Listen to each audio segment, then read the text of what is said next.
Intumwa y'Imana Muhammad, Imana imuhe amahoro n'imigisha, niyo ntumwa yasozereje intumwa n'abahanuzi. Imana yamutumye ku isi kugira ngo aze yigishe abantu idini ndetse no kuganisha abantu bose mu kugaragira Imana imwe rukumbi. Intumwa y'Imana Muhammad, Imana imuhe amahoro n'imigisha, umunsi umwe yaravuze iti nta muntu n'umwe uzinjira mu bwami bw'ijuru mu gihe mu mutima we hazaba arangwamo uburemere bw'intete y'ururo bw'ubwibone. Intumwa y'Imana abasangirangendo be baramubaza bati ya Rasulullah, yewe intumwa y'Imana, ese ko umwe muri twebwe akunda kwambara inkweto nziza cyangwa akambara imyenda isa neza, ese ubwo nibwo bwibone? Intumwa y'Imana irabasubiza iti oya, ubwo si bwo bwibone ndi kuvuga hano. Ubwibone ndi kuvuga hano, intumwa y'Imana irabasobanurira babwira iti ubwibone ni ibintu bibiri. Icya mbere ni ukwanga ukuri, icya kabiri ndetse no gusuzugura abantu. Icyo nicyo bita ubwibone. Ibi ni bimwe mu bintu abantu benshi barangwa nabyo, ariko mu by'ukuri intumwa y'Imana yavuze yuko uzarangwa n'ubwibone niyo byaba bungana n'uburemere bw'intete y'ururo mu mutima we, uwo muntu kujya mu ijuru kuri we kizaba ari kirazira. Intumwa y'Imana Muhammad sallallahu alaihi wasallam niyo yadusobanuriye icyo bita ubwibone cyangwa se kibri icyo ari cyo. Yavuze ko kibri cyangwa se ubwibone ari ukwanga ukuri ndetse no gusuzugura abantu. Mu mateka ya Qur'ani atwereka yuko muri iyi si hari ibiremwa byagezeho bikagira ubwibone ndetse Imana yarabisuzuguje mu buryo bugaragara. Uyu munsi nifuje kuba nabibutsa gatoya ku mateka ya Qur'ani cyangwa se ku mirongo ya Qur'ani, aho Imana yagiye itwereka iherezo ry'abantu bagiranzwe n'ubwibone ndetse no kwikuza muri iyi si. Kuko Imana yabujije bikabije, yabujije cyane bihagije ikintu kijyanye n'ubwibone. Imana itegeka yuko umuntu uwo ari we wese uzarangwa n'ubwibone muri iyi si, Imana ntabwo izigera imubabara ku munsi w'imperuka, kubera yuko uwo muntu azaba amaze kwiyambika umwambaro w'Imana. Uyu munsi nifuje ko twaganira ku mateka y'umwe mu bantu bagaragaweho n'ubwibone ndetse no kwikuza kugeza ubwo yabwiye abantu ko bagomba kujya bamusenga. Nimba ari ku nshuro ya mbere urebye channel yacu, ndagusaba wowe utarakora subscribe ubanze ukore subscribe. Aho ngaho uzaba wihuje, uzaba ubaye umunyamuryango wacu ndetse ntabwo uzicuza mega zawe ukoresheje mu kumva iki kiganiro, kubera yuko icyo twifuza ni uko twagezanyaho inyigisho kandi inyigisho zibereye abantu bose. Mu mateka y'iyi si hari abantu bane Imana yahaye ubwami itigeze iha abandi bantu bose kuri iyi si. Babiri bari abemeramana naho abandi babiri bari abahakanye, bahakanye Imana mu buryo bugaragara. Abemeraga Imana harimo umwami Sulaiman ndetse hakaba n'umwami Dhulqarnain. Aba ngaba bari abemeramana ndetse bemeraga Imana mu buryo bugaragara ndetse banacaga bugufi imbere y'Imana. Ariko mu bantu babiri bahawe ubwami muri iyi si, ubwami budasanzwe ariko bakaba bari abahakanye imbere y'Imana, harimo umwami Nebukadnezar ndetse akaba n'umwami wari we turi kuganiraho uyu munsi witwa Namrod. Abakristo bamwita Namrod, abayisilamu cyangwa se mu cyarabu bakamwita Namrod.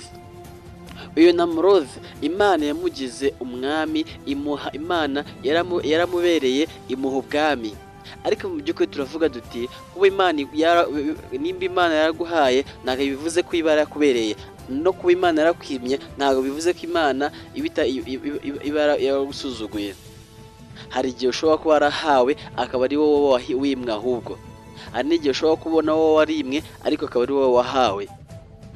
Uyu Namrod cyangwa se Nimrod nta kindi yakoze, ubwami Imana yamuhaye, Imana yamugize umuntu yamugize igihangange kuri iyi si. Imana yamuhaye ubwami, Imana imugira umuntu w'umusore kubera ko yari afite ibaraga byinshi, yari umugabo ubyibushye ndetse akaba ari n'umugabo wari ufite ibaraga byinshi bidasanzwe. Imana yamuhaye ubwami, imuha n'ingabo nyinshi cyane kugeza ubwo uyu mugabo yayoboye Mesopotamiya y'amajyepfo. Ibice byinshi yarabyigaruriye, byose byari ibye, kugeza ubwo ubwami bwose bwe bwageze impande zose z'iyi si. Uyu Namrod yari umwuzukuru wa Nuhu. Ntabwo yaje mu gihe gitinze cyane nyuma y'umwuzure w'intumwa y'Imana Nuhu ndetse wishe abantu bo mu gihe cya Nuhu, kubera ko yari umwe mu buzukuru ba Nuhu. Ibyabaye mu bantu ba Nuhu yarabyumvishe ndetse yaranabizi. Iyo Namrud ibn Kanani yahawe ubwami, Imana yamuhaye ubwami, ariko yatangiye kuyobora abantu ndetse anayobora mu gitugu ndetse akanayobora abantu akoresheje imbaraga ndetse no kuyobora mu buyobozi butari bwiza mu kugomera amategeko y'Imana. Ibi ni bimwe Namrud yakoze. Namrud niwe muntu watangije kubaka amasanamu mu nsengero.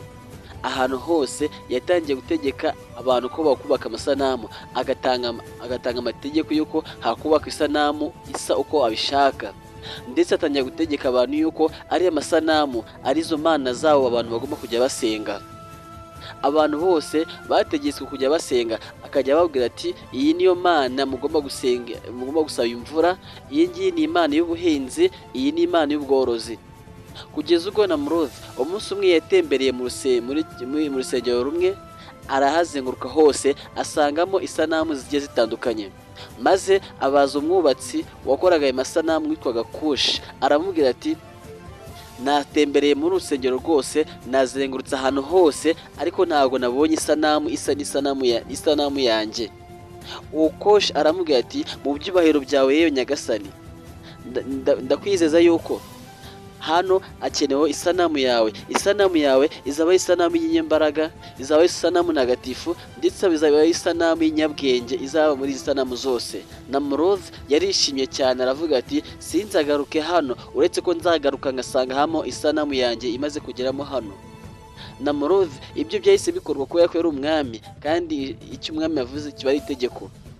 Namrud ibn Kanani yakomeje kugenda ayobora, ariko akayoboza igitugu ndetse no kuyobora abaturage nabi, kugeza ubwo yageze ahantu ari gutembera, asanga ahantu hafi y'umugezi hari amarimbi. Arabaza ati ese aya marimbi ni ay'abandi? Uwo mwubatsi witwaga Kushi aramubwira ati ahangaha hari amarimbi y'abakene. Namrud aratanga aravuga ati ni gute ahantu heza nk'aha ngaha hashobora kuba ari amarimbi y'abantu baciriritse nk'abakene? Ategeka yuko amarimbi yose yashyirwa hasi, maze hakubakwa ubusitani bwe bwiza cyane azajya aruhukiramo. Namrud yakomeje kuyobora abaturage nabi, kugeza ubwo yabimaga n'ibyo kurya agabaha dukeya kugira ngo bagume ari abanyantege nke, bakomeze guca bugufi imbere ye.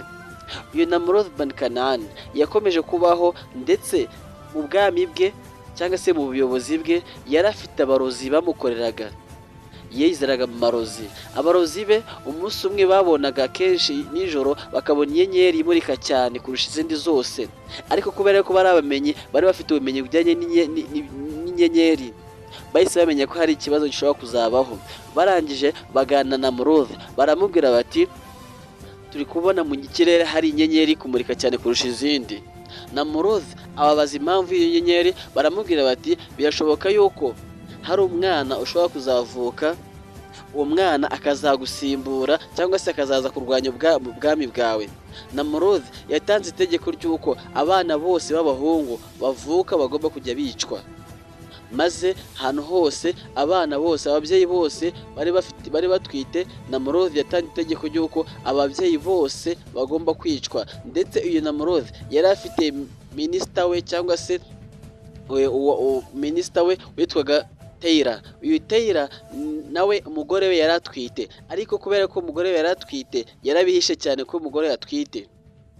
Uyu Teyira nta kindi yakoze usibye ko yahise ajya guhisha umugore we ahantu mu buvumo. Uyu Teyira niyo papa wa Ibrahim, bivuze ko umugore we yari atwite umwana ariwe Ibrahim, maze abana bose bakajya bicwa. Teyira amaze guhisha umugore we, uyu Namrud haje umukecuru umwe w'umurozi w'igihangange, arangije abwira Namrud, aramubwira ati mu by'ukuri inyenyeri imurika cyane ni inyenyeri y'umwe, isobanuye ukuvuka k'umwana w'umuhungu umwe mu baminisita bawe b'ibyegera byawe bya hafi ariwe Teyira. Ahangaha Namrud yaguye mu kantu, aribaza ukuntu uyu Teyira cyangwa se uyu cyegera cye cya hafi cyamukora ibintu nka biriya. Ibi ngibi byatumye Teyira ahise ajya guhisha umugore we, maze aho amaze guhisha umugore we, Namrud ategeka yuko abantu bajya kuzana umugore wa Tera mu rugo rwe bakamuzana ndetse umwana we akakicwa. Ahangaha uyu Tera aho yari agiye guhisha umugore we yahise agaruka agana iwe mu rugo, ariko akiri mu nzira yumvise ijwi ry'umwana uri kurira, arangije afata uwo mwana ahita amujyana iwe. Uwatumwe kwa papa wa Ibrahim cyangwa se kwa Tera ngo ajye kuzana umwana wa Ibrahim wa Tera ariwe Ibrahim yahuriyeho, ndetse nawe Tera afite umwana w'umuhungu, ahita agira ngo uyu niwe mwana wa Tera cyangwa se ariwe Ibrahim, ahita amufata amujyana kwa Namrud. Tera ageze imbere ya Ibrahim ya Namrud aramubwira ati rwose woheje intumwa, nanjye ndimo nditegura kugira ngo umwana wanjye muzane. Namrud abona yuko Tera ari umuntu umwumvira cyane cyangwa se uca bugufi imbere ye, kuba yari agiye kuzana umwana we kugira ngo yicwe. Ariko nyamara Tera ntabwo yaramuzaniye umwana wa nyawe, ahubwo yaramuzaniye undi mwana utari uwe. Uwo mwana yarishwe. Ahangaha uyu Namrud yahise yumva yuko ubwami bwe bubayeho neza, noneho nta muntu uzabubangamira. Ariko ya nyenyeri yakomeje kugenda imurika iburasirazuba n'iburengerazuba, ndetse ikagenda imira izindi nyenyeri zose izurusha mu kumurika cyane. Ariko byakomeje kugenda bigaragara yuko inyenyeri itigeze ibura. Ahangaha niho intumwa y'Imana Ibrahim yakomeje kugenda ibaho ikurira ahantu mu buvumo itazi n'urumuri, yakuriye mu mwijima gusa. Ahangaha niho Ibrahim yatangiye kubaho, ndetse aba mu bantu ba Namrud, ayo mu bayoborwa ba Namrud cyangwa se abaturage ba Namrud. Ahangaha Namrud abaturage bose bazaga iwe kugira ngo bahabwe icyo kurya. Ibrahim nawe aza kwa Namrud kugira ngo nawe ahabwe icyo kurya. Ariko Namrud yagezeho atangira no kuvuga ko ari Imana, atangiye gutegeka abantu ko bagomba kujya bamusenga. Ibrahim we akabwira Namrud yuko Imana ye ari Imana yica igakiza. Namrud abwira Ibrahim ati nanjye ndica ngakiza. Namrud arangije ategeka abantu be ingabo ze, arazibwira ati nimunzanire imbohe ebyiri. Izo mbohe zarazanywe, afata imwe ategeka ko yicwa, iyindi bakayireka. Arangije abwira Ibrahim aramubwira ati nanjye ndica ngakiza. Ibrahim abwira Namrud aramubwira ati Imana yanjye ni Imana ni Imana ivana izuba iburasirazuba ikarijyana iburengerazuba. Ngaho nawe nimba uri Imana, ngaho izuba rirasize iburengerazuba urirengereze iburasirazuba. Uwari umuhakanyi araseba. Aho kugira ngo Namrud yemere, ahubwo yarushijeho kurakara ndetse no kugira ubwibone. Aravuga ati nimba Imana yawe ibaho, ngaho ngiye kurwana nayo. Namrud yategetse ingabo ze, arazibwira ati nimurase imyambi mu kirere, aho ubutumwa bwa Ibrahim bwavuye. Namrud yagezeho ashaka gutwika intumwa y'Imana Ibrahim mu muriro, ariko Imana yategetse uwo muriro, arawubwira ati yewe wa muriro we, ba umuyaga w'amahoro muri Ibrahim. Nubwo Namrud yabonye igitangaza cy'Imana kuba Ibrahim atigeze ashya mu muriro yashatse kumutwikiramo, ntago byatumye yemera cyangwa se ngo nicuze ku Mana. Ahubwo Namrud yabwiye Ibrahim ati bwira Imana yawe ko ntayitinya, nta nubwo nyikeneye. Umubwire ko isi yose iri mu biganza byanjye, kandi ko abantu bose bumvira amategeko yanjye. Yategetse abantu ko bagiye bamwubamira. Abantu bagiye bubamira uyu Namrud. Namrud yategetse abantu ko bamwubamira, maze aravuga ati nimba Imana yawe ari Imana y'ijuru, ubwo nanjye Namrud ndi Imana y'isi. Ingabo ze zirihe? Bwira Imana yawe yitegure turwane, kuko nta jambo iyo Mana ifite ku isi, kuko isi ari ubwami bwanjye. Allah nta kindi yakoze, yategetse Ibrahim ngo amureke aze ahantu hisanzuye, kuko ashaka imirwano n'Imana. Ariko Imana ntawe ushobora kwihangara, kubera ko Imana ifite ingabo nyinshi, kandi ingabo z'Imana ntawe uzizi usibye Imana y'ubwayo. Nyuma Ibrahim yazanye inkuru kwa Namrud ku munsi w'isezerano gihangange Allah subhanahu wa ta'ala yatanze itegeko ku ngabo ze mu mibu.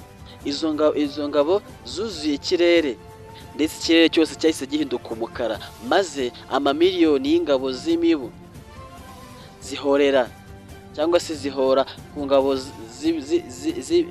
z'abibone z'izinyantege nke,